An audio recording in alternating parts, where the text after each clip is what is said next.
The 1882 edition of professional baseball is upon us. What the hell are we doing here? Up to this point, the National League existed and nothing else did. They had 8 teams, and shockingly for the time, they were the same 8 that played in the league last year. A 0% turnover rate in the 1800s is an unprecedentedly big win. But it was also this year that for the first time in the sport's young life, it got some competition.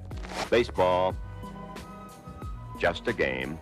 Professional baseball couldn't buy a beer yet. We just celebrated the 6th birthday this year, and someone showed up to the party without an invitation. Okay, well, 6 years isn't entirely accurate. It was really 6 years since the day that we decided MLB history began on. See, there was the National Association of Baseball Players, the NABBP. 2 Bs is because baseball was traditionally split into 2 words, and it didn't really get combined until around the turn of the century. This league was not professional. You were not allowed to pay players for their service. So, needless to say, within a few years, teams started paying players for their service, and it became a quasi-professional league. The Cincinnati Red Stockings, called such for their knee-high socks, were their first to voice their intentions of turning pro. In 1869, they did just that, establishing the first ever professional baseball team, and a couple months later, taking part in the first ever pro baseball game, which they won against the Great Western Club of Cincinnati by a score of 45-9. Again, it was 1869. The Red Stockings were the first and now one of the only professional teams, so they didn't really have much competition. A couple other teams from the NABBP declared themselves professional, but this sent that whole organization into a tailspin, and they had no idea how to oversee a professional sport. So, an enormous change was made. The NABBP, after roughly 14 years of loosely tying together organized baseball, was no more. In its place, the NAPBBP, or professionals now, baby. Most of the original association make the jump over. These teams had either already declared themselves professional or would do so this year. Interestingly, the Cincinnati Red Stockings are not a founding member of the new league and actually will never play a game in it. They continued as a traveling team for a bit, then folded with financial problems. A small number of teams, and I am not making this up, I would never joke on a topic this serious, went off and formed their own league, the NAABBP, because they wanted to stay amateurs, but that whole thing came crashing down in a couple years. Now, this is 1871. We are still not in what is considered MLB history. We haven't even reached the start, but we're about to. This new professional league will play for 5 years, highlighted by extreme levels of unorganization, sloppy and erratic schedule making, hardly any newspaper coverage or fan support, accusations of gambling, and of course, a ton of teams folding super quickly. The league, which was often just called the NA, had practically no authority over any of the clubs that played in its circuit. They charged an entry fee of just $10 to get in. Even when adjusted for inflation, that's like $300 and you own a pro baseball team. This basically made it a risk-free venture for anyone who wanted to try. It also couldn't have helped that one team, the Boston Red Stockings, simply dominated the rest of the league, having won the last 4 championships in a row. There was absolutely no power from the organizing authority over the teams it organized. So, the teams that were currently in a league that was created for the sole purpose of governing them left that league because it wasn't governing them good enough and created a new one that would. Again, that's all happened twice now, and thus bringeth upon the creation of the National League and the birth of Major League Baseball.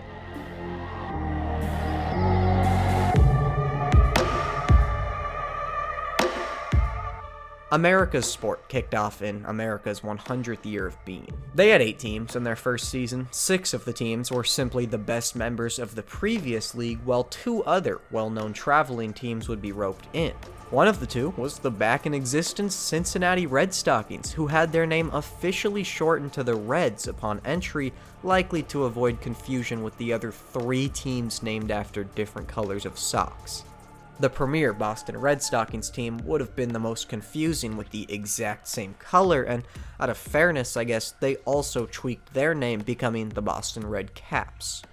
The first season brought challenge. As it neared the finish line, 2 teams, the Philadelphia Athletics and the New York Mutuals, had lost a lot of money. They did not like that fact. Both of them had long road trips scheduled close to the end of the year. They decided to just not go on them. Each team simply stayed at their home stadium and played against non-National League opponents to try and make some money back. Completely ignored their schedules. While it sounds silly, this is the type of thing the previous NAPBBC or whatever had to deal with every season, and they simply just let it happen. The National League could not operate the same way, or it would meet the same fate. They kicked both teams out after the season and shrunk from 8 to 6. The new pro ball organization had passed its first test. The next few years would witness the infancy of baseball as we know it. The next year, unsurprisingly, rule changes focused on forcing teams to play out their entire schedule, and gosh, there's no way that was directly targeted at anyone. They also made the home team bat first, a super weird one-off decision in baseball history that was instantly reversed the next year, where they went back to the home team captain getting to choose who bats first. You could also legally peg runners now, chuck the ball at them, and if you hit them, they're out. I wish that one stayed around. And they added this new thing called a player reserve clause. I heavily doubt that will come up in a large and important way later on. Baseball gets a year older. The next year, the National League banned Sunday baseball games for every team with no exceptions. There was also a push, albeit about 150 years too soon, to speed up baseball. A batter would now officially be declared out if it took them more than 60 seconds to reach the batter's box from the dugout. You, my friend, were a rule born far too soon. The Cincinnati Reds, the most historic pro ball team ever, went bankrupt. Uh-oh. They were out of money, so they asked the league for help, got nothing, and then folded. The National League had no money of their own, much less enough to be giving out handouts to its clubs. Here's the actual letter of resignation from the National League that they sent. I show this because we're about to get into misinformation territory. The NL brings the amount of balls a pitcher has to throw to constitute a walk down from 9 to 8. We also see the first 2 perfect games in MLB history just 5 days apart from each other, and they're the only perfect games of this century. That's weird. Oh, and to replace the Cincinnati Reds, we got, well, the Cincinnati Stars. Damn, guys, body wasn't even cold. It is crucial to note that these are 2 different Cincinnati baseball teams. They did not rebrand to the Stars or just get a new name. One team folded and another new team came in and took its place. This is a real rule change they made this year. Umpires, mind you, there's only 1 ump per game, were now supposed to use their own best possible judgment to say if a fielder caught a ball or not. Before, they were allowed and even encouraged to take the advice of fans who were standing near the play. But the umpire was a different life in the time period. Take Tim Hurst, one of the more well-known Blues from the pre-90s. He was known for threatening to settle his matters with players personally. One time, in 1893, he made some controversial calls that decided a game, so the fans just decided to attack him on the field. He was only able to escape when a few cops stepped in to help him. A couple years after that, in another game, a fan threw an empty beer bottle down at Hurst from the stands. It landed near his feet. Tim Hurst picked the bottle back up and launched it back into the stands, nailing a completely innocent random firefighter in the head who was carried off the field unconscious. Police again had to restrain fans from an all-out attack on Hurst, though at some point they too turned on him and he was arrested for assault. He kept umping games after this for over a decade until he was eventually fired for spitting on a player in the middle of a game. Ladies and gentlemen, Tim Hurst, a 20th century umpire.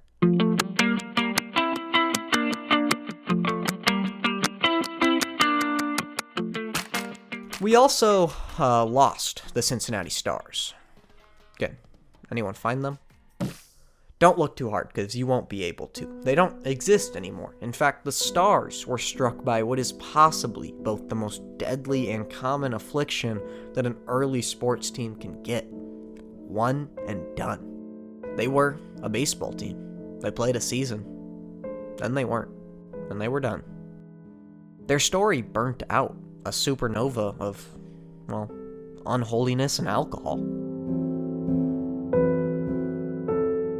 The Cincinnati Stars did not just fold. They were booted out of the National League. The sport of baseball is meticulously recorded, and even these 1800 seasons, while getting pretty scarce on information, have a gift to give us. The minutes for the annual league meetings are available in full and even translated out of old-school gobbledygook to read as you please. Through these, we find the reason for the Stars' quick expulsion from early pro baseball. Most of this year's meeting was focused on the club. They had broken two rules, plain and simple. First, they played games and rented out their stadium for play on Sundays, which was formally established as a no-no. But even worse, they broke the long-standing gentleman's agreement to not serve alcohol at baseball games. Baseball is a church, and this was a sin. You do not mix evil booze with holy stick and ball.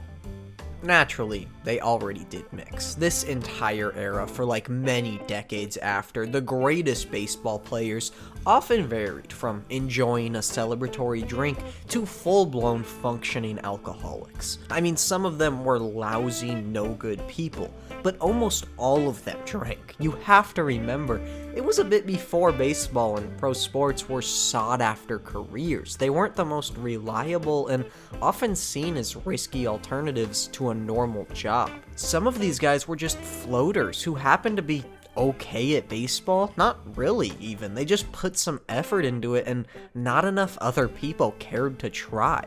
You could be a professional baseball player whose drunkenness consistently affected him, made him worse, because there wasn't a guy just as good waiting to steal your spot. You could get away with that kind of stuff because the sport wasn't popular enough to make you pay for it yet.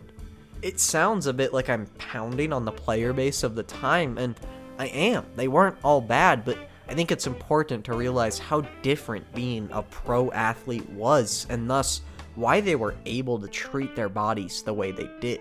Players drank before, after, and occasionally during games. But the guys that oversaw them, the National League, did not expect to be serving alcohol to fans at games anytime soon.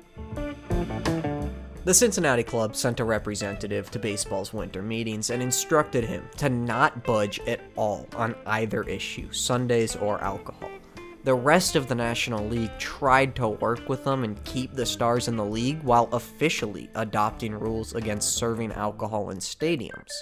The guy refused to agree to anything of the sorts. Both sides went home for the night from the meeting, and the Stars representative sent a telegraph to his ownership group back in Cincinnati. When the two sides met the next day, the Cincinnati Stars withdrew officially from the National League. They likely would have been removed anyways, as it didn't seem like they were going to give up their booze. Their group the previous night had voted for it unanimously, with the intention of creating their own rival league, though that idea never amounted to anything. Because of them practically being forced out for not willing to adhere to league policy, they have been recorded in baseball history as being expelled from the league, despite technically leaving on their own accord. Nevertheless, a team was kicked out of the majors for drinking beer while watching baseball on a Sunday. It's downright un-American.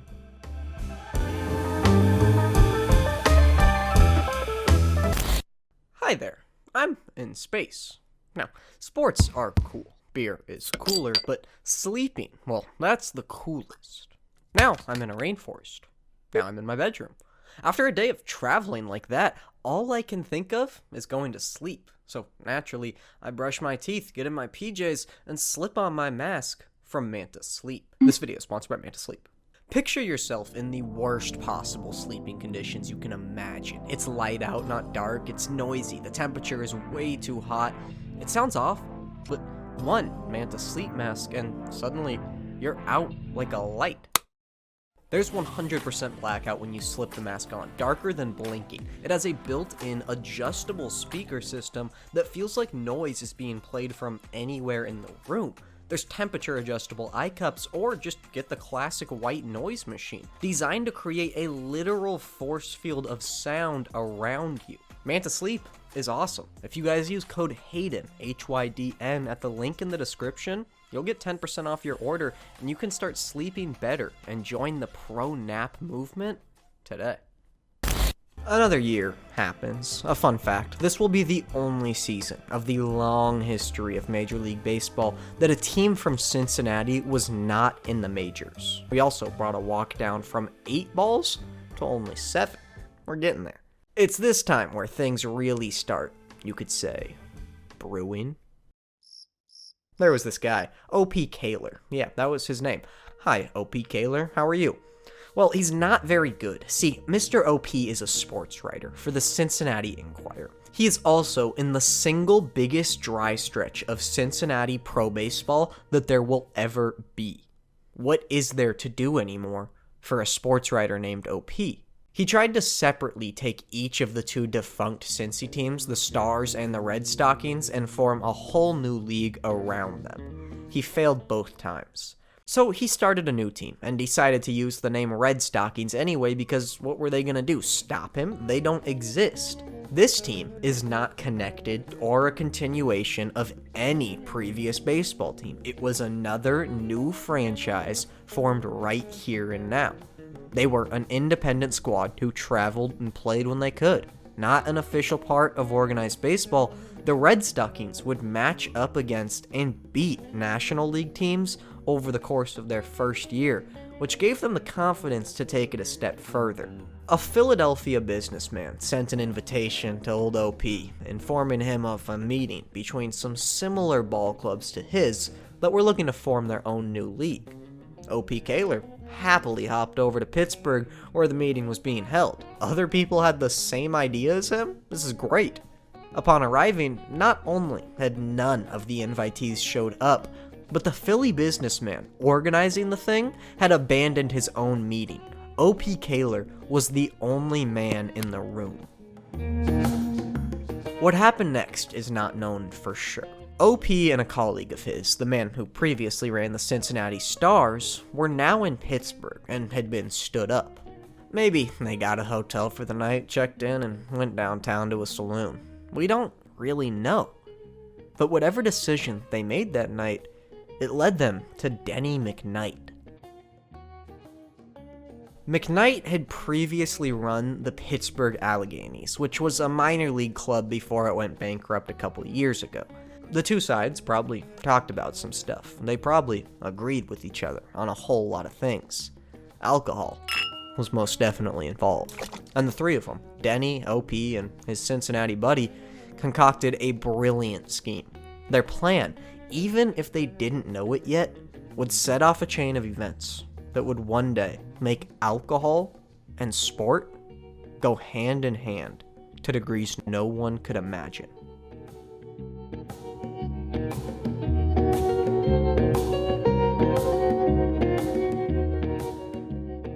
You've made it this far in the video. Congratulations. You've completed all prerequisites to enroll in class.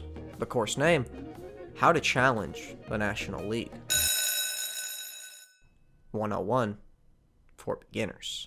Step 1, bluff. Deception is our friend. You need to know how to play a situation. We just went to a meeting of baseball clubs where not a single one of them showed up. How do you work off that? What do you have to work with? Well, how many of them know who showed up? I mean, they weren't there. The Denny, OP, and friend trio sends out a letter to everyone who was invited to the meeting in Pittsburgh. The letter goes a little something like this. Hey man, we were gutted to not see you at the meeting last week. Hope everything is going good. But hey, just so you know, everyone else was at the meeting and it went great. We're all ready to get cracking on this new baseball league. We're just waiting for you to say you're in. Sincerely, your future league to be. It's a good letter. They copied it 10 times and sent it out to every single team owner, singling them all out as the only one who didn't make the meeting. It's a great idea. It worked to perfection. Weeks later, every single man who received a letter gathered in the Hotel Gibson in Cincinnati. Step 2, identity. It didn't take any longer than a couple hours at the Hotel Gibson to materialize things. Officially formed, the American Association was to begin play in 1882, a direct rival to the National League. Paramount to the league's identity was their motto, liberty to all. This was said to be done at the direct request of OP's friend, the former Cincinnati Stars owner, and was more of a direct insult to the National League than any statement for their own. Knowing Cincinnati's history in the NL, it didn't take a genius to realize that the words liberty to all were basically saying the liberty to sell whatever beverage you'd like on whatever day you'd like. This is America, isn't it? Who is the National League to go restricting our freedoms? Oh, they took our jobs! They took your jobs! There were 6 teams to start. They all chose cities without a National League team, yet still picked with purpose. There were 8 teams in the NL this year, and of them, only 4 of those cities still have MLB teams today. The American Association boasts a superior 5 out of their 6 cities currently having big league clubs. They knew where to put teams. Now, alcohol and Sundays were at the forefront of the league's creation, but those were just 2 issues, 2 differences. The AA planned to distinguish themselves from the NL in other ways too. Cheaper ticket prices, better labor relations, and what they called a more liberal policy than the NL were some big selling points. An official hit-by-pitch rule as well as creating the balk were both done in the AA first and years later stolen and put into the NL. They also initially refused to acknowledge the National League's reserve lists. Interesting. In a way, alcohol played an even larger role than just being the driving force that got the league created. It was a true piece of their identity. They wanted to make beer at the ballpark a staple, another reason for you to come to games. If you look a little deeper, the very fabric of the American Association and thus crucial pieces of the Major League Baseball quilt were stitched together around alcohol. This is Chris Wanderer. You can call him Wanderi Duda, but it's not his name. You can also call him the German Dream, but he's gonna go live out the American version. He was born in the Kingdom of Prussia around 1851, and at age 19, by himself, he immigrated to America, landing in St. Louis and working a job as a grocery store clerk. He worked hard and saved what he earned. What's next? Imagine the look on the store owner's face when his clerk walked up to him with enough money to buy the place in cash. Chris Wanderer now owned the store he used to work in. What's next? Make your store bigger and better. To confirm the German in his blood, he expanded and opened up a new saloon in the back of the store. His profits shot up.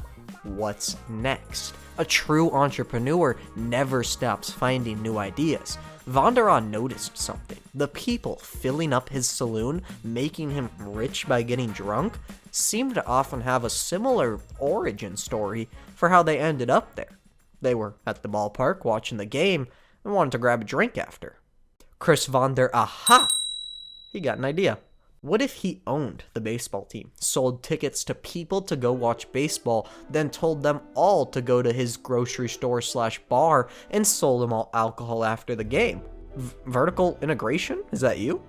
And thus, the German who sold bourbon was a part of the American Association. There was a semi-important factor to note. He knew absolutely nothing of the sport of baseball, no grasp of the rules whatsoever. But he was a character, no one will deny that, who had the money. He bought the St. Louis Brown Stockings, who were a charter member of the National League a few years ago. Now, they left the National League on their own accord, but it was due to a gambling situation that another team, the Louisville Grays, were actually responsible for. St. Louis had signed two of the players from Louisville before the gambling story broke, and they had to release them after, which pretty much pushed the club over the already close edge of bankruptcy. The team was rebirthed because of alcohol.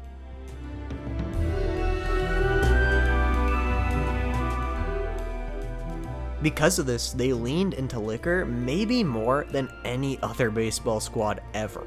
You know those guys that go up and down the aisles at a game screaming, "Beer here, get your beer, ice cold, hot dogs." Yeah, Chris Vonderall had those guys selling shots of whiskey in his ballpark stands. So that's one piece out of 6 of the new American Association. When Vonderall bought the team, they had been playing as an independent traveling squad ever since leaving the NL. However, this is considered the beginning of the franchise right here. They willingly don't count the original NL chartering Brown Stockings as their own history because the team was so different, and because screw the National League. The German immigrant, famously known for his thick accent that never left him, would often be quoted saying, "I am der boss president of der Browns." Just a couple years later, the former treasurer of the defunct Cincinnati Stars Club will take over as owner of the new Cincinnati Red Stockings. Isn't that fun? He is the son of an extremely wealthy and well-known local brewer named George Herrencourt. The team quickly went bankrupt under the beer maker's kid, so he passed him on to his cousin, another famous brewer, John Houck, who also let his son run the team. He wasn't great at it either. He lasted a year and sold him off.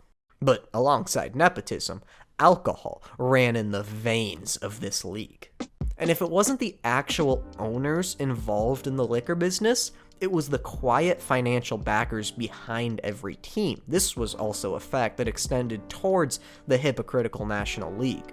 Take, for instance, the Louisville Eclipse. This team was managed by a trio of local baseball and business minds. However, it was local distiller J.H. Pank who was actually the one footing the bills and making it so the team could play. These teams wouldn't have been as good without baseball minds, but they wouldn't have even existed without alcohol money. Another 3-man group was similarly in charge of the new Philadelphia Athletics. One of the 3 was a ball player himself. One was named Bill, and the other was a racist. Bill made his money distributing alcohol and was a 19th century pioneer of sports medicine. By that, I mean alcohol. He encouraged drunkenness among his own players, once arguing that no team in the country drank harder than his Athletics. The widespread quality of water was not as consistent, so he reasoned that he would rather his players drink beer than water to hydrate. He admitted that it got to the point that his team could not play without alcohol. He would actively tell them to not drink water and used whiskey as a sort of pain remedy that he recalls working with multiple players on multiple occasions. Once, in the middle of a pennant race, he got their star pitcher so hammered he could barely walk, and then the guy went out and tossed a 3-hit shutout. One newspaper also described a third baseman so drunk he had to be pulled out of the game as, quote, a man electroneering on the wet side, which is awesome words. Another quote, this one's right from Bill himself. The free use of beer and ale was preferred over the idea to indulge their thirst with water. Still quoting, I sometimes carry several bottles of bitters with me on purpose to keep the boys from drinking waters. End quote. Bill Sharzig was a baseball managerial legend. Oh yeah, and there was Lou Simmons, a famous man, one of the best-known minstrels on the American stage. He performed and played banjo in minstrel shows, an old form of entertainment where white people would dress up in blackface and act out racist stereotypes. Lou left baseball after a couple of years, and 2 decades later he was hit by a truck and died while in town to perform a show. but he was a small part of the Philadelphia Athletics. That is 4 out of 6 of the AA's original teams that exist because of liquor. This was a baseball league, sure, an association of the sport, but no. This was alcohol, disguised as money, sneaking its way into the bloodstream of baseball. Step 3, competition. Baseball's National League, you could say, had a bit of a god complex. Not that they didn't deserve the confidence, they were the league that had, a history. Honestly, it was probably hard not to feel superior. Almost the entire first-year lineup of the American Association was made up of teams, or a continuation of teams, that had previously been in the National League, and they weren't there anymore because they failed, ran out of money for the most part. Maybe we're on the unlucky side of a match-fixing ordeal. All but one had failed in pro baseball already. This was a Disney movie script. This was a league of rejects. You pair that with the National League, who already thought they were better than everyone, and you get NL supremacy. The leagues had similar parity in the first year of the AA. The NL benefited from a much closer pennant race, but there wasn't an atrocious drop-off in skill. Well, as long as you didn't ask the owners in the National League. They held no respect for their new rivals. As often happens in this situation, the more established NL refused to play any sort of championship game or series against the AA champions. They had nothing to gain from it. If you win, everyone thinks, yeah, obviously you won, you guys keep saying your level's above them. If you lose, you legitimize the competition and give them some real clout. The National League avoided that, and instead they just constantly made fun of the AA. They referred to all the cities with AA teams pejoratively as the river cities, indicating lower morality, social standards in these places. In the coming decades, as Major League Baseball would slowly put teams in these cities, that claim would just age worse and worse. They made fun of the league's cheaper tickets as if it was a bad thing, like it indicated worse play. The word I see thrown around a lot is that the NL was very puritanical. They were goody two-shoes compared to the bad boy League of Freedom. You gotta remember, the country was still a moralistic place. There was a tinge more properness to normal life. But the most famous insult the National League threw out, the one that's still remembered today, the one that's probably more well-known than the American Association itself, was the devious nickname. NL loyalists consistently summed up their rivals with 5 words. 5 words that are tough to argue. The AA? No, we don't think about them. As far as I'm concerned, that there's the Beer and Whiskey League. Nothing more, maybe a little less. It is the only thing that the American Association is remembered for.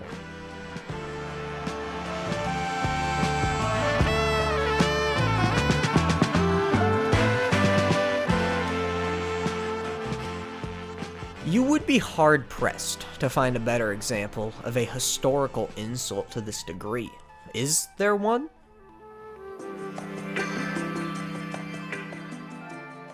When Canadian Prime Minister Pierre Trudeau learned of US President Richard Nixon's private comments about him, where he called the Canadian leader an asshole, his response made international sound waves. Quote, "I've been called worse things by better people." Winston Churchill is often credited, though also disputed, to have had the perfect response to a woman who yelled at him saying he was drunk. "My dear, yes, I am drunk, but you are ugly. Tomorrow, I will be sober, and you will still be ugly." For over 500 years, every graduate from Oxford University had to swear an oath that they would never forgive a man named Henry Simeonis as long as they lived. About halfway into the time period, it became evident that no one associated with Oxford University remembered who Henry Simeonis was or what he had done. In 1827, the unknown grudge was finally removed from Oxford's oath, and it wasn't until 1912 that his identity was rediscovered along with his crime which was killing a student at Oxford. And baseball's National League tried to give a bad nickname to their rival, and it not only stuck, but became by far the most common thing they are associated with. The NL won the war, so they got to write the history. The term beer league would eventually become much more common, a signal for an amateur adult league in any game of varying levels of competition, not exactly the highest level of sport. It was a solid diss. Funny enough, the owners and fan base of the American Association didn't hate the nickname, even as it caught on in popularity in papers. That was kind of the point. We want to drink at baseball games. You're not hurting our feelings by advertising that. The AA stood firm on exactly what their mission was from the jump: liberty and beer to all. By year 2, they had already proved themselves worthy enough to lock up a championship series against the NL pennant winners. That previous logic of not wanting to legitimize their competitor only took a year to become nonsense due to some solid popularity and AA teams beating NL teams in exhibition games. Everyone was well aware that the leagues were of similar skill levels. The champion vs. champion series, though referred to as an exhibition match in planning, was scheduled in 1883, the AA's second season, but canceled and never played for unknown reasons. I really couldn't find why it was canceled. I feel the most probable explanation was that one side refused to play the other and said they already knew they were better because everyone was just petty and scared to lose, especially the NL. However, I also read a quick sentence from the Baseball Almanac that suggests it was Philadelphia, the AA champion, who canceled the series because they went on a long losing streak of exhibition games after the regular season and leading up to the championship series. But more importantly, the AA and NL, along with the minor leagues, would sign something this year, agreeing to coexist, respect the other leagues' contracts, and most importantly, respect the reserve clause, regardless of what league it was from. Player freedom gone. The reserve clause became a tool, a weapon to use against players to stop them from getting more money anywhere else. More accurately, to stop them from getting what other teams were willing to pay them. You could not leave your squad unless you got permission. The words free agency weren't even in their vocabularies. A couple years later, expanding off of those, the leagues will reach another mutual agreement implementing a consistent salary cap across both leagues. Some other stuff this year across the league: the Pittsburgh Legnies suspended 3 players indefinitely for quote-unquote drunkenness. That's it. Also, a player on the NL Providence Grays had just finished up a ball game when he started walking off the field and was shot. A bullet hit his shoulder, and it was later learned that he wasn't the intentional target. The shooter was aiming for one of his teammates because he had gotten sprayed with a hose by the guy. This was a weird sport, guys. It still aged another year. The next season, a walk is lowered from 7 balls to 6. This must have been an insane countdown to be keeping track of. We also see a non-factor third rival league pop up, the Union Association, and it would be their only year. They're not really important, except to note that they popped up for the sole reason of protesting the agreement that was signed, specifically the reserve clause and salary cap. But who cares about the players? We get the first World Series ever this year. Not actually, they called it the World's Championship Series, and it ended with the NL's Providence Grays sweeping the AA's New York Metropolitans. I would argue that these should probably be counted as World Series games because the MLB has gone on and designated the American Association as one of its 6 official major leagues, so I don't see why not, but that's a different story. Both leagues will continue this World's Championship Series for the next while. Pro baseball will get a little older. He can drive a car soon. Alcohol continues to be a defining factor. In the league's 3rd season, an already existing club that was popular in a minor league joined the AA. It was the Brooklyn Atlantics. The club was already owned by a trio of guys, a realtor, a Joseph, and a casino operator, and the one who was really bankrolling the project, able to get them in the AA finance-wise, was, unsurprisingly, the casino operator, named Ferdinand Abel, who, of course, dabbled in the alcohol game. If you've ever met a casino owner who isn't trying to get his patrons inebriated, you've never met a casino owner. The man put up the money because he saw a chance of joint growth across his businesses. The AA would actually be the first time a team called the Milwaukee Brewers played professionally in a major league. They joined later, in the back half of the 1891 season, and didn't last any longer than that. The modern-day team is a different franchise. Now, they had taken the name from a former minor league squad who were the first to ever use it, but the very presence of a team called the Brewers is already something the National League probably would not have liked too much.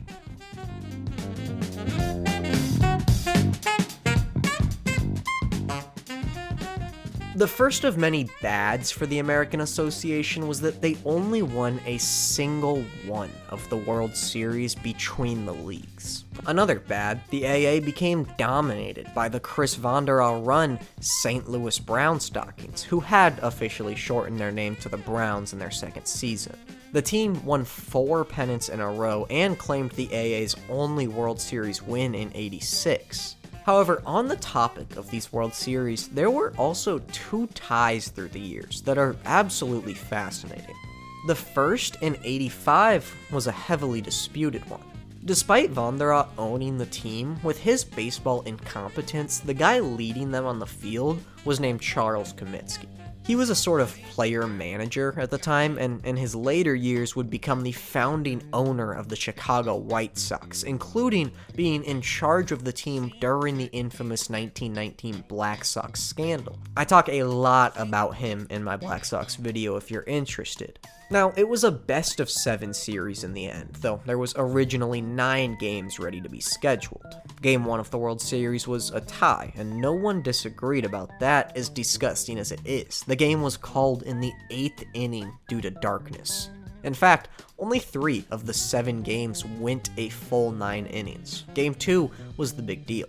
In the 6th inning, the St. Louis Browns disagreed with a call made by the umpire, and led by player-manager Charles Comiskey, walked off the field altogether and forfeited the game. They were losing 5-4 at the time. St. Louis then won the next 2 games, followed by 2 White Stockings wins. This put the series at 3-2-1 in favor of Chicago. You can ignore the tie and just say they're up 3-2, but they're heading into a Game 7. Everything is weird. The Browns walk through Game 7, a 13-4 victory.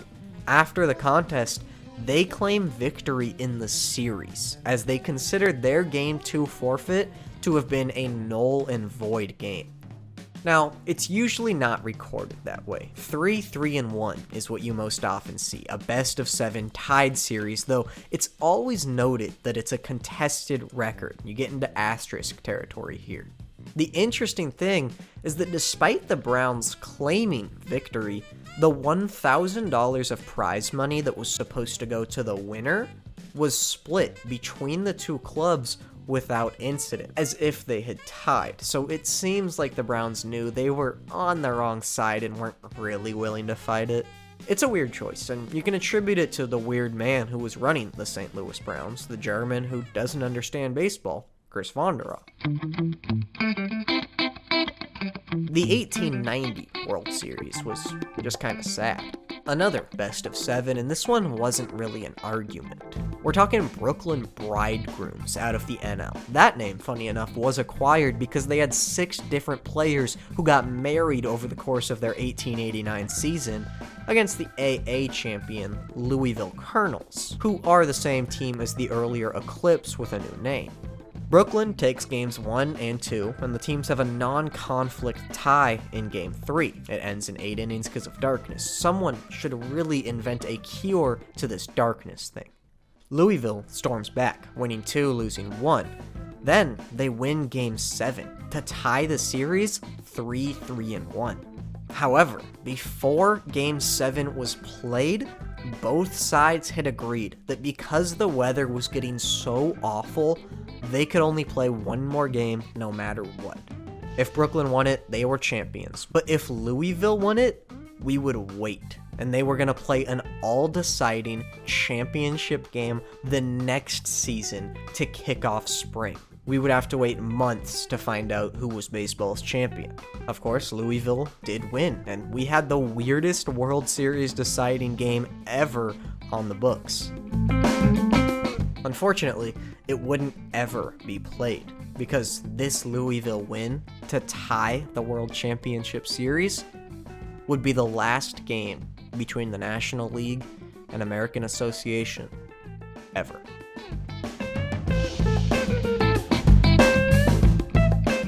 Step 4, failure, a lasting legacy. The AA folded in 1891.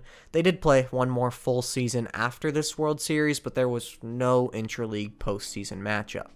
The NL did have their own championship between two of their own teams, but that one is definitely not a World Series, despite being looped into the same category as the AA versus NL games for some reason. I mentioned a couple causes for the AA's ultimate demise, but there are plenty more. One I haven't touched on but has been happening in the background of almost every season was the tendency for the best AA teams to jump over to the more financially stable National League once they were good enough to get accepted. It was liberty to all until the money got good enough to corrupt it, then it was glory to the National League. The charter member, Pittsburgh Alleghenies, made the jump after the '86 season, where they finished second in the AA pennant race. Those Brooklyn Atlantics from earlier had a series of name changes to become the Bridegrooms, as we just touched on. They were in that World Series in 1890 as the NL champions, but the year before, they were in it as the AA champions, then they jumped over right after. It's one of only a few times in sports history that a professional team has won back-to-back championships in different leagues. And this is a really cool and weird list that's hard to find information on, so please add any if you can think of more. But the Brooklyn Bridegrooms name would keep changing and soon make its way to the Brooklyn Dodgers, and the baseball team that was started with casino money exists today as the defending 2024 World Series champions in Los Angeles. The same season, the Bridegrooms left the most storied team in the sport, the team that was crucial to the AA's existence, the Cincinnati Red Stockings, also left. Funny enough, both them and the Brooklyn team stated that their reason for leaving when they did was because of a dispute with Chris Vonderau, the St. Louis Browns owner, over who was going to be the new league president. But the NL being a safer long-term bet definitely factored into both of their choices. The Red Stockings shortened their name to the Reds again upon entering the NL, and this is the modern-day Cincinnati Reds still competing in baseball. The American Association could produce a good squad. Never let anyone tell you otherwise. Keeping them was a different discussion. The Cleveland Blues, after just joining the AA, spent 2 seasons there, weren't even really good, and then jumped to the NL just because they had solid attendance numbers. They changed their name to the Spiders, and like a decade later, in 1899, the Cleveland Spiders would have the worst record in baseball history at 20-134. It is taking everything in me not to derail this into a Cleveland Spiders video. We should move on quickly. So yeah, when your league's best teams all leave for your rival, it's not a great sign. The National League was the stable place to be. This all hurt. It wasn't fatal yet. Then there was the nail in the coffin. That tends to be the final nail. Another rival league popped up that nowadays we call the Players League, but at the time was referred to more often as the Brotherhood. This league also lasted just a single season, but it might be the most impactful one-and-done sporting league ever. What it was basically baseball's first union, called the Brotherhood of Pro Baseball Players, getting pissed at the NL and AA for the salary cap and reserve clause stuff and saying, screw you, we are the talent, we're gonna start our own league, the Players League. It's a fitting name. Despite having probably the best talent of any of these three leagues for their first season, they weren't able to survive past it. It's a pretty classic example of having a superior product, but not having the management to get it done. The team's owners, while mostly wealthy, were not confident enough in their financial investment with the team and weren't willing to risk a few years in the red, which is usually a risk you're gonna have to take to run a sports league. And here's kind of the twisted truth about it. The Players League, while supposedly ran by and for the ball players, arguably set them back decades in terms of labor negotiation. Because the Players League accidentally put the AA out of business. It restored the National League's monopoly in baseball. It was the cocktail straw that broke the drunken camel's back. There were other factors, but the AA almost certainly does not fold when it did if the Players League wasn't there to take away talent and gate receipts. And so with the failure of the Players League, the brotherhood of professional baseball players pretty much ceases to exist. Both momentum and motivation towards forming a union are pretty much lost. I mean, there's not even a rival to the NL right now. The MLB Players Association, after a few more failed attempts through the decades, would not be created until 1953, and not recognized as a union until 1966. The reserve clause would remain a staple of professional baseball contracts until 1975. So, there you have it. The Beer and Whiskey League no longer is. It was. On one hand, it's sad watching their demise.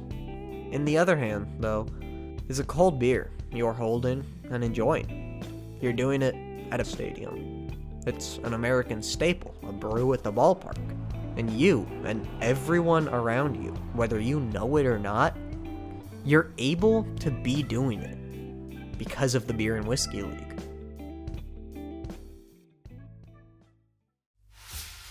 The National League returned to its full-fledged baseball monopoly in 1892. 4 teams from the American Association, in addition to all the ones that had been coming over previously, were merged into the league, these being the Washington Statesmen, the Baltimore Orioles, the Louisville Colonels, and the St. Louis Browns. The Orioles team would eventually fold. This one is different from the modern-day Orioles. The Statesmen and Colonels would also meet their demise in time. However, the St. Louis Browns would go on to become the St. Louis Cardinals of modern-day baseball. That is, the former grocery store clerk turned saloon owner turned baseball team owner started a 100-plus year franchise that is probably one of the 10 most famous teams in the sport's history. That's cool. It's a wild and unbelievable story. It would be, even if it ended there. As we know, Von der Aa was fundamental in the founding of the AA. He is a pioneer of alcohol entering the sports world, mixing the two as entertainment. 1 decade after the merger, he would lose all of it, painfully. Always a colorful character, Von der Aa's Browns were successful. As we know, they were often finishing near the top of the league, going on a stretch of dominance that was probably more bad than good for the AA. And Chris Von der Aa was profiting a ton of money from getting everyone drunk and double-dipping his finances. This gave him a sizable chunk of change to have some fun with, and he did, putting an amusement park next to his stadium, a horse track in the outfield, a big skating rink / lake in the summer. He wanted it to be more than baseball. It's now known as a mall park, and they're kinda slowly getting more popular right now, even though Von der Aa had the idea over 100 years ago. It was a whole thing that made him stick out in baseball. A lot of his fellow owners didn't love him. We know a couple left the AA because of him. I mean, when you own a team and they have a period of success, you want to honor them, right? Like the classic thing is a statue. Yeah, Von der Aa's ballpark had a statue. It was of himself, and it was 8 feet tall right in front of the entrance. Who the hell is this guy? A lot of his fellow owners didn't love their boss president of their Browns. Funny enough, if you find cruelty amusing, Chris Von Der A's life came tumbling down in one calendar year, 1898. Where do we even begin? It started in state Supreme Court because of an ex-player that was suing him over $2,500 in unpaid salary. It's a small enough number to just pay it and make it go away. But Chris Von Der A could not pay it. By now, his team had been in the National League for a few years, and they sucked. When those 4 lucky AA teams made the jump to the NL, they basically got stripped of all their players, and everyone else in the NL got first grab. It was a message from their new league: screw you, you play for us now, and you're starting at the bottom of the barrel. Bleeding money for years, Von Der A had gone broke, and he was forced to continue fighting this in court, appealing whenever he could to get around paying the guy. Like a year or two earlier, he was actually arrested for this debt while in Pittsburgh. He got bailed out by a friend and then fled back to St. Louis without talking to the guy, which left his friend responsible not only for bail money, but for the $2,500 he owed too. His friend was pissed, like really pissed. With his lack of funds, he would look into selling the team, though couldn't find a buyer. One day, his wife left the house to go shopping. They actually lived in an apartment above his prized possession baseball field. This dude was hilarious. While the missus was out, Von Der A changed all the locks, and that was how he ended their marriage. She never stepped foot back inside the home. It had always been a tumultuous one. One time, she spotted Von Der A's mistress in the stands of a baseball game because he would cheat like all the time, and she smashed a glass bottle over the lady's head. But now, the love story's over. Von Der A would later blame, and I am not making this up, his own son for the marriage falling apart. Who the hell is this guy? He would also resign as their boss president of their Browns, continuing to be the owner, but leaving the day-to-day operations in the hands of his close friend and business partner, a man whose name was, I swear to God, this is really his name, B.S. Muckenfuss. First name B.S., last name Muckenfuss. Hell yeah. A couple weeks later, Von Der A met 2 men in St. Louis. One of them was interested in buying the St. Louis Browns and wanted to talk more about it. When Von Der A showed up to the meeting, he was instantly shoved into a carriage. The 2 men got in with him, locked the doors, and told the horses to head for Illinois. At the border, there was one police officer. Von Der A kicked and screamed that he was being kidnapped, currently trying to jump out of the carriage. The police officer, who was on the Illinois side, told them he had no jurisdiction over a kidnapping that took place in Missouri, and he let them through without incident. It took the governments of Illinois and Missouri working together, along with some other senators' help. He was gone for like days just to get Von Der A released. He quickly went back to St. Louis. No one was ever charged with kidnapping or anything of the sorts. What had happened was that friend from a while ago who bailed Von Der A out of jail when he was in Pittsburgh last year, yeah, he hadn't forgotten about being left high and dry. With the help of a private investigator he hired, the 2 had tricked Von Der A into thinking they were investors and kidnapped him to try and get the $2,500 back. The most amazing part of that story, when Von Der A returned home to St. Louis, he was arrested. They didn't get his captors, but they did arrest him for the $2,500 debt. And he still didn't pay it. He put in another appeal and kept dodging it and avoiding it for months after he was kidnapped over it. Later in the year, he would eventually give in, scrapping the money together and paying it. A couple weeks after the kidnapping ordeal, and I want to stress that this is all within the year 1898, except that first Pittsburgh arrest, Von Der A got remarried. A new wife, cool stuff, but then he gets sued by his housekeeper. Apparently, he had promised her that he was gonna marry her and then ditched her. She had actual written guarantees from Vondrah, like contracts saying he'd marry her, and he ended up having to pay her a ton of money just to marry his new different wife.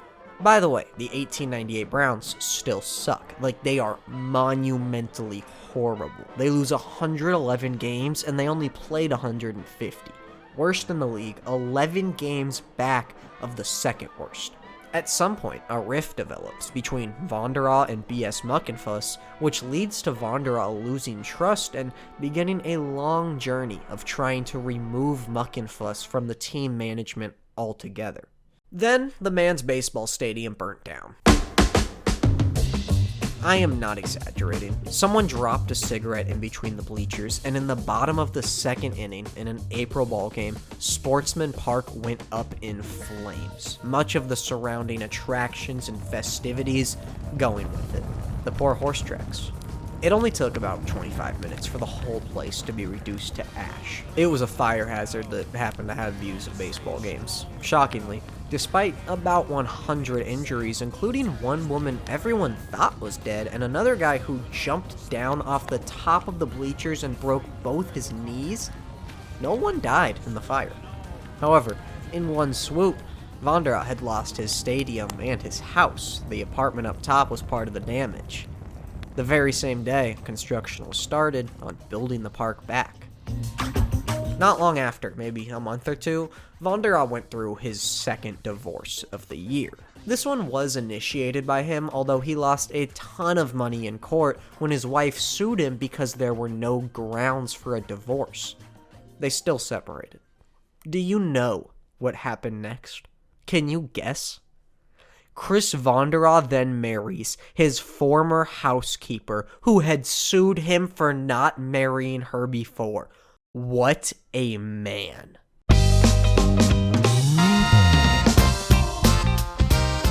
As the season reaches its end, the feud between Vondrah and Muckenfuss reaches its peak. The two both claim to be the one representing the St. Louis Browns, though have vastly different ideas for the team. At Major League Baseball's winter meetings, they both show up and the league says, no, only one of you. They both refuse to leave. So the rest of the owners vote, and overwhelmingly do so in favor of Muckenfuss. The vote was 9-2, and owners clearly did not like Vondrah. They had every intention to push him out of the league if he did stay in his position. After he lost the vote, their boss president still refused to leave. He brought out the undefeated trump card when it comes to dealing with guys wearing suits, start threatening to sue the MLB. Great strategy, and it actually worked in scaring the owners, and they let him stay in the meeting. It was made clear that he was not getting his vote back. That belonged to Muckenfuss, but they would at least let him sit at the table and pretend to be a part of things like an upset toddler. Eventually, Vondrah and Muckenfuss will go to court with each other over ownership of the St. Louis Browns. The MLB will make it very clear that they want Muckenfuss, and if he loses, they intend to buy the team out from under Vondrah anyway. AKA, they were going to make it so he literally couldn't win. He wasn't going to keep the team. Defeat was inevitable and fast approaching. Vondrah, after fighting through a year that probably would have killed most normal people in February, gives up. He loses his own baseball team.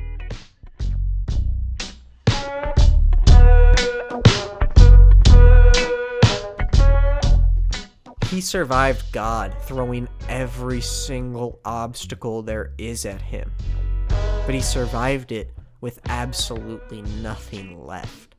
No money, no friends. It's unclear if he was still married to his former housekeeper.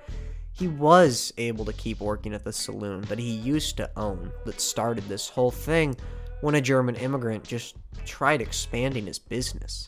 It's unclear, though unlikely with his debts, that he was still owning or managing the establishment. Officially, he lost the team due to not being able to make payments in lawsuits regarding the previous fire at Sportsman Park. Realistically, the man broke. A newspaper from the time summarized everything, saying Vondrah loses his all. I don't know what the hell that means, but yeah, Chris Vondrah lost his all.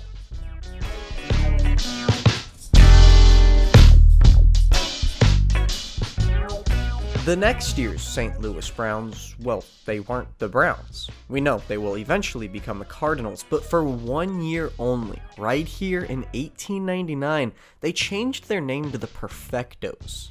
This new team had an insane turnaround in becoming a respectable franchise right away. It wasn't that shocking. B.S. Muckenfuss was also involved with the ownership of the Cleveland Spiders while controlling the Perfectos, caring more about St. Louis baseball than Cleveland.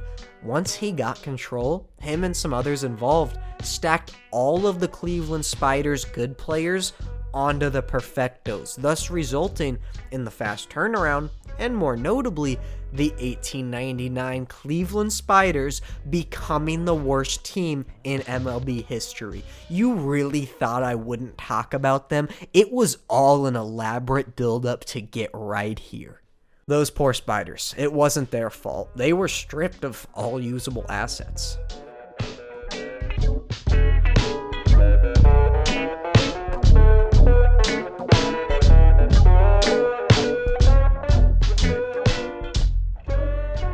Chris Vonderau would live out a life of sadness. Working at the saloon to make ends meet, he relied on financial support from Charles Comiskey, his former player who sent him checks to get by. He became an alcoholic and his liver gave out on him in 1913, ending his life 15 years after his biblically horrible year when he lost his Browns. His eternal mark on this world, well, you drink at sports games, you're welcome. People are still putting entire communities and amusement parks outside of stadiums. I think you're welcome. I don't know if we like that. Way back when, Vonderau also installed lights in his stadium. Not for baseball, God no, but so he could run horse races at night in the outfield. However, one time, he turned these lights on in the middle of a game to improve visibility on a foggy day, meaning you can arguably link artificial lighting at sporting events to Chris Vonderau. Think the eccentric German. But for more direct association, his 8-foot-tall statue that once stood outside of his beloved park now marks his eternal resting spot.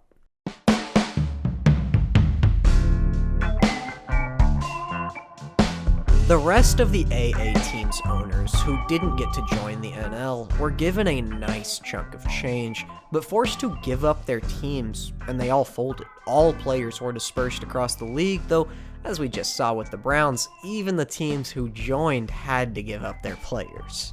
As the leagues did technically merge, the official legal name of the National League for the next few years was the amazing acronym of NLAAPBBC, which was like never used, but it was made official as of baseball's rulebook. It is the perfect culmination of all those way too long, just dumb early league names that we fight through those years and end up at this. So through beers in hands and a few teams in a few cities, the American Association does live on. The AA was also, of course, ahead of the curve on Sunday baseball, though that one would take a while longer. It was still, illegal in some states in the early 1900s, and it wasn't until the 1920s that it started becoming real common. But as of Major League Baseball's rulebook, they allowed Sunday ball in 1892, the very year after the AA folded. So, what about it? What about liquid courage? Before that same 1892 season, the first one post-AA, the National League updated their rulebook. Directly after squashing the league that they made fun of and cynically nicknamed for it, the National League allowed the selling of alcohol in ballparks league-wide. Beer and watching your baseball team was allowed. Happiness ensued. The story was allowed to begin. And we're alive today. We know exactly where that story goes.